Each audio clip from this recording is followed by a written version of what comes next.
Welcome to 108 news Telugu బులెటిన్ల ముందుగా headlines. జీహెచ్ఎంసీలో housing సొసైటీలకు భూ కేటాయింపులు రద్దు చేసిన సుప్రీంకోర్టు. అసభ్య పోస్టులు పెడుతున్న వారిపై టెక్కలి పోలీస్ స్టేషన్లో ఫిర్యాదు చేసిన దువ్వెల మాధురి. మా ఇల్లు బఫర్ జోన్లో లేదు ఆరోపణలపై సంచలన నిజాలు బయటపెట్టిన హైడ్రా రంగనాథ్. సమావేశాలను అడ్డుకునేందుకు కొందరి కుట్ర, మోదీ కీలక వ్యాఖ్యలు. భారీ లాభాల్లో ట్రేడ్ అవుతున్న స్టాక్ మార్కెట్ సూచీలు. జీహెచ్ఎంసీ పరిధిలో హౌసింగ్ సొసైటీలకు భూ కేటాయింపులు సుప్రీంకోర్టు రద్దు చేసింది. ప్రజాప్రతినిధులు, అధికారులు, జర్నలిస్టులు సొసైటీలకు గతంలో ప్రభుత్వాలు భూ కేటాయింపులు చేశాయి. వీటిని సవాల్ చేస్తూ సుప్రీంకోర్టులో పిటిషన్ దాఖలైంది. ఈ క్రమంలో విచారణ చేపట్టిన సిజేఐ జస్టిస్ సంజీవ్ ఖన్నా నేతృత్వంలోని ధర్మాసనం తుది తీర్పు వెలువరించింది. ప్రభుత్వానికి సొసైటీలు కట్టిన డబ్బులు వెనక్కి ఇవ్వాలని ఆదేశాలు జారీ చేసింది. వైసీపీ నాయకురాలు దువ్వెల మాధురి ఎమ్మెల్సీ దువ్వాడ శ్రీనివాస్ గురించి పెద్దగా పరిచయం చేయాల్సిన అవసరం లేదు. గత కొన్ని నెలలుగా సోషల్ మీడియాలో వీరు మారుమోగిపోతున్నారు. మరొక పక్క 2 ఏళ్ల క్రితం పవన్ కళ్యాణ్పై దువ్వాడ శ్రీను చేసిన వ్యాఖ్యలపై పోలీసులు కేసు నమోదు చేశారు. ఈ నేపథ్యంలో తాజాగా తమపై సోషల్ మీడియాలో అసభ్యంగా పోస్టులు పెడుతున్న జనసేన నాయకులపై చర్యలు తీసుకోవాలని కోరుతూ దువ్వెల మాధురి పోలీసులకు ఫిర్యాదు చేశారు. వైసీపీ కార్యకర్తలతో కలిసి టెక్కలి పోలీస్ స్టేషన్లో సిఐకి వీడియోలతో కూడిన ఆధారాలతో ఫిర్యాదు సమర్పించారు. ఆ తర్వాత ఆమె మీడియాతో మాట్లాడుతూ అసెంబ్లీ సమావేశాల్లో సీఎం చంద్రబాబు, ఉప ముఖ్యమంత్రి పవన్ కళ్యాణ్, హోంమంత్రి వంగలపూడి అనిత మాట్లాడుతూ సోషల్ మీడియాలో అనుచిత వ్యాఖ్యలు, పోస్టులు పెట్టే ఏ పార్టీ వారైనా చర్యలు తీసుకుంటామని హామీ ఇచ్చారని గుర్తు చేశారు. మీద అనుచిత వ్యాఖ్యలు చేసినా చాలా కఠినమైన చర్యలు తీసుకుంటామని చెప్పి వాళ్ళు చెప్పడం జరిగింది. సో అది విని మాకు నమ్మకం కుదిరి మా ఎమ్మెల్సీ దువ్వాడ శ్రీనివాస్ గారి మీద, ఇంకా నేను వైసీపీ కార్యకర్తలు నేను మాధురి అనే నా మీద చాలా అసభ్యకరంగా సోషల్ మీడియాలో పోస్టులు పెట్టారు.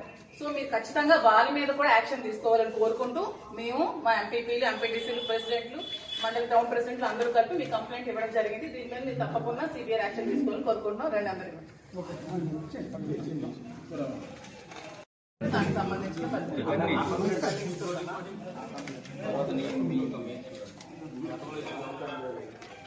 సార్ గతంలో ఇచ్చిన కంప్లైంట్ సార్ మీకు కంప్లైంట్ చేసి స్టేషన్ కి వచ్చి ఆల్మోస్ట్ అవుతుంది. శ్రీనివాస్ గారు ఎమ్మెల్సీ గారు జనసేన నుంచి చాలా థ్రెట్ ఉందని, చంపిస్తారని బెదిరించి చాలా కంప్లైంట్స్ పెట్టి 2 months బిఫోర్ మేము కంప్లైంట్ ఇవ్వడం జరిగింది. దాని మీద ఎటువంటి యాక్షన్ కానీ ఎఫ్ఐఆర్ కానీ ఫైల్ చేయలేదు. కానీ ఎప్పుడో 2 years బిఫోర్ శ్రీనివాస్ గారు ఏదో జనసేన పవన్ కళ్యాణ్ కోసం మాట్లాడారని చెప్పి దాని మీద కేసు ఫైల్ చేసిన వెంటనే ఎఫ్ఐఆర్ ఫైల్ చేయడం జరిగింది శ్రీనివాస్ గారు. మేము ఇచ్చిన దాని మీద మాత్రం ఇంతవరకు ఎటువంటి రెస్పాన్స్ కూడా లేదండి. అతను ఒక ఎమ్మెల్సీ. సో మాకు ఇంతవరకు మాకు కట్టే మాకు రావాలి కదండి, కేసు అయితే కాపీ ఇవ్వాలి కదండి, మాకు కాపీ ఇవ్వాలి కదా.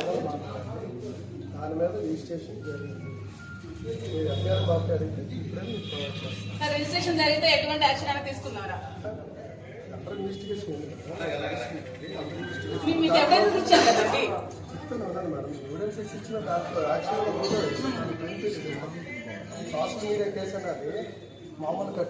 సరే మాకు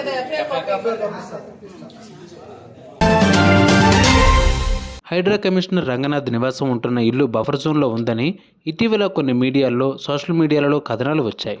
దీనితో సామాన్య ప్రజలకు ఒక న్యాయం, అధికారులకు మరొక న్యాయమా అంటూ సోషల్ మీడియాలో జనాలు ఏకిపారేస్తున్నారు. ఈ నేపథ్యంలో హైడ్రా కమిషనర్ రంగనాథ్ దీనిపై తాజాగా స్పందించారు. తాను నివాసం ఉంటున్న ఇల్లుపై క్లారిటీ ఇచ్చినట్టు తెలుస్తోంది.